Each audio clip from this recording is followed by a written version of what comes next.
আসসালামু আলাইকুম, সবাই কেমন আছেন? জানি আমি লং টাইম পরে ভিডিও ছাড়তেছি।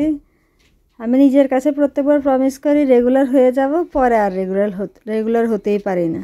তো সবাই কেমন আছেন? ইনশাল্লাহ এখন থেকে এরপর থেকে আমি রেগুলার ভিডিও ছাড়বই, বাই এনি মিনস। তো আপনারা সবাই কেমন আছেন এটা আমাকে জানান। আজকে শর্ট একটা ভিডিও ছাড়তেছি, কারণ চিন্তা করলাম যে কোনো না কোনোভাবে স্টার্ট করি, অ্যাটলিস্ট একটা ভয়েস রেকর্ড দিব। তো এই 2 মিনিটের জায়গায় 10-15 মিনিট লেগে গেছে। কী জন্য? কারণ হচ্ছে যে যখনই ভয়েস ওভার দিতে চাই এই সাউন্ড ওই সাউন্ড, তো কি আগে কি বলছি এখন ভুলে গেছি, জানি না কি করছি।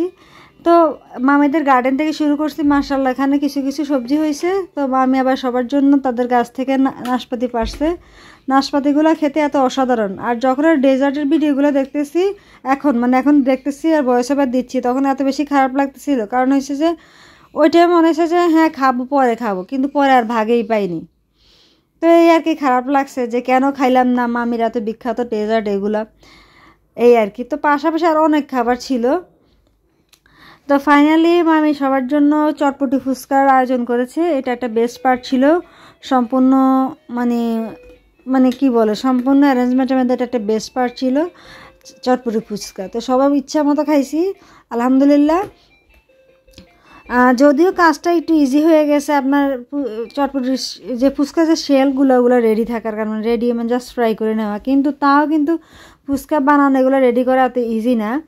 তো মাঝে মাঝে মনে হয় যে আসলেই তো দোকানদাররা কমই রাখে টাকা, কারণ এত কিছু দিয়ে করে অ্যারেঞ্জ করে করাটাও কিন্তু একটা বড় টাফ ব্যাপার। তো এতক্ষণ সাউন্ডের জন্য রেকর্ড করতে পারতেছিলাম না, আর এখন হয়ে গেছে মোবাইলের চার্জ লো। আর কি ফাইনালি অনেক খেলাম, খাওয়ার পরে মামিদের গাছে পেয়ারা খেলাম। আজকের মতো আল্লাহ হাফেজ।